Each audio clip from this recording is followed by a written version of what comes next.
Good morning friends, welcome on my channel Charming Science. Today we are going to talk about a bone, trapezoid bone. So the trapezoid bone is a small irregularly shaped bone located in the distal row of the wrist, positioned between the scaphoid and the second metacarpal bone. Here in the figure, so when we are going to see the trapezoid bone, this one is the red color is of the trapezoid bone and it is situated between the scaphoid that is lies on the first metacarpal bone and the second metacarpal bone. So the position of the trapezoid is between the scaphoid which present beneath the first metacarpal and the second metacarpal bone. When we are talking about the size or shape of the trapezoid bone, then we will find that it's a wedge-like shaped structure. It's having a wedge-like structure which is broad on the dorsal surfaces and having a triangular shape. And when we are going to see the its volar surfaces, then we find that it's having a quadrilateral configuration. The height of the trapezoid is 10 mm approx and length is 20 mm and the breadth will be a 50 mm of a trapezoid. The length and breadth will be, it can be varies from person to person, but generally the length and width and height of the trapezoid is this. When we are going to see the surfaces of the trapezoid bone, then we will find that it's having the dorsal surface, volar surface, radial surface and the ulnar surfaces. So on the dorsal surfaces is convex, triangular, articulating with the scaphoid bone. So when we are going to see the dorsal surfaces, now in this video this is the volar surfaces and this surface is known as the dorsal surfaces. So and the dorsal surfaces we will find that it's having a convex surfaces and convex surfaces with having a triangular form and it going to articulate with the scaphoid bone. In the volar surface, this is the dorsal surface, this one is the below is the volar surfaces. The volar surface is a convex in shape and having a quadrilateral structure present on that, and it allow articulation with the capitate bone. When we are going to see the radial surfaces, then the radial surface is having a convex in nature, triangular and articulate with the trapezium bone. This one is the radial surfaces, and in the ulnar surfaces, the ulnar surface is convex, concave and triangular, articulating with the base of the second metacarpal bone. When we see the articulation of the trapezoid bone, we will find that there is having a four majorly articulation of that. In the proximal articulation, we will find that the proximal articulation will articulate with the scaphoid bone.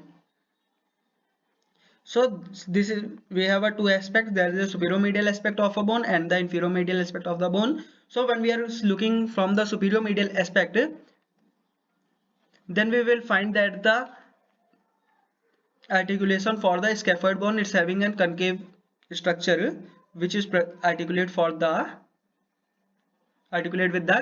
scaphoid bone. When we are going to see the distal articulation, the trapezoid bone articulate with the grooved structure. The trapezoid bone articulate with the grooved base of the second metacarpal bone. This one is the in the inferolateral aspect, inferomedial aspect. Lateral aspect, we will find that it's having a base for the second metacarpal bone,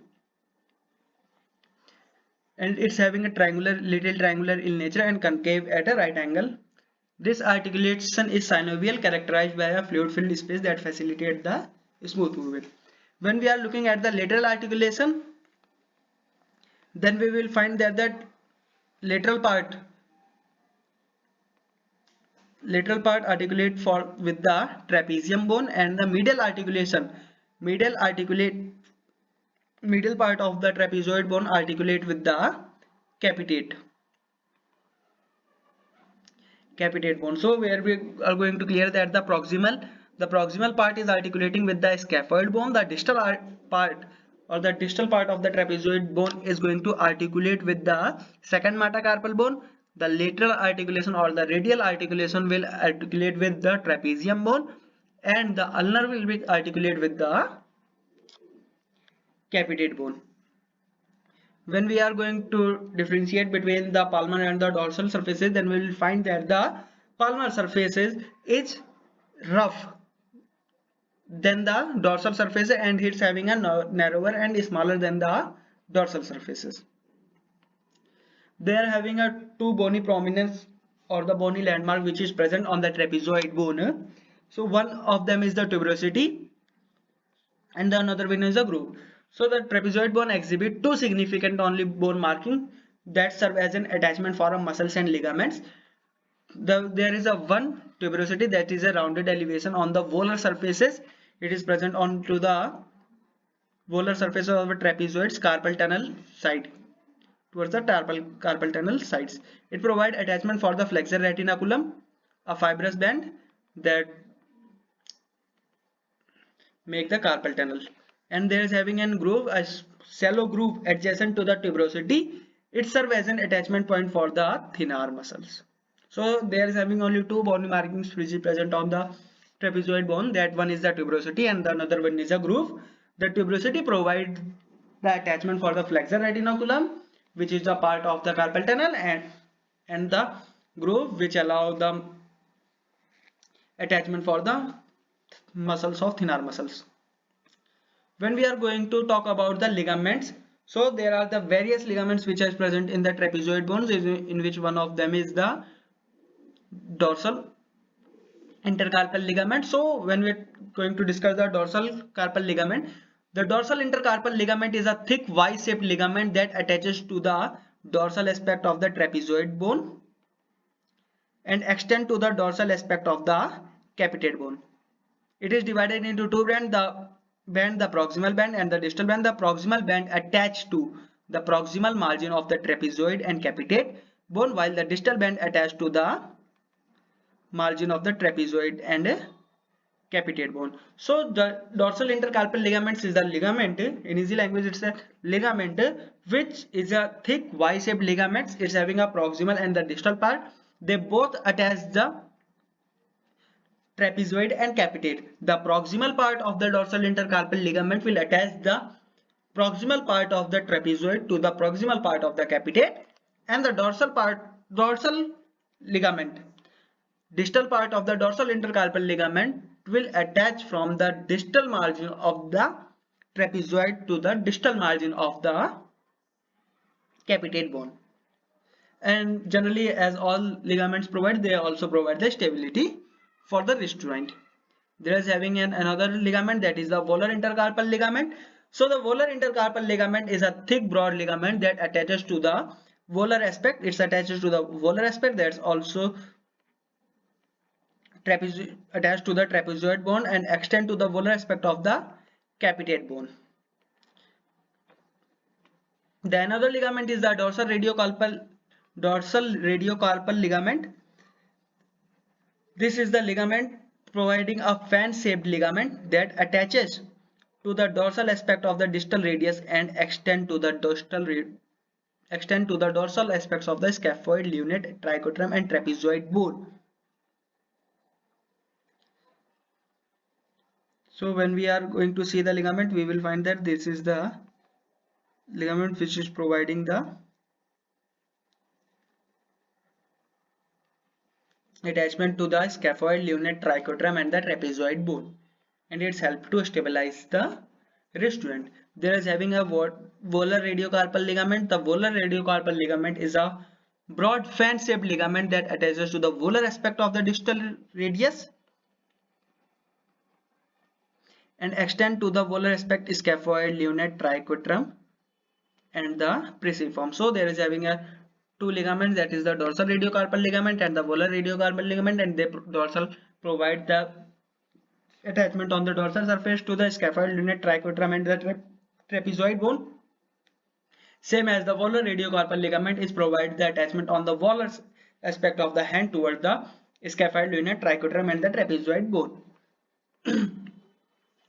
There is one ligament is for the trapeziometacarpal ligament. It is a thick Y-shaped ligament that attaches to the radial aspect of the trapezoid bone and extend to the second metacarpal bone. It is divided into two bonds, the proximal band and the distal band. The proximal band attaches to the proximal margin of the trapezoid bone and the distal margin of the second metacarpal bone, while the distal band attaches to the distal margin of the trapezoid bone and the base of the second metacarpal bone. So in the easy mean that there is having a ligament, trapeziometacarpal ligament. It's having a two part, the proximal band and the distal band. The proximal band will attach to the proximal margin of the trapezoid bone and it a large band, so it go far from the distal margin or the distal trapeziometacarpal ligament. So if the first proximal band will attach from the proximal margin of the trapezoid bone and the distal margin of the second metacarpal bone, and the distal trapeziometacarpal ligament will attach from the distal margin of the trapezoid bone and attach to the proximal part of the metacarpal bone. There is having a ligament, scaphotrapezial ligament. The scaphotrapezial ligament is a thick triangular ligament that attached to the distal margin of the scaphoid bone and extend to the proximal margin of the trapezoid bone. It helps to stabilize the scaphotrapezial joint. Trapeziocapitate ligament, it provides the thick ligament, triangular ligament, and provide the attachment of the trapezoid to the capitate bone. When we are going to talk about the blood supply of the trapezoid bone, we will find that it gets its supply from the branches of the dorsal and the anterior intercarpal artery, dorsal and anterior intercarpal artery, which originate from the radial and ulnar artery respectively.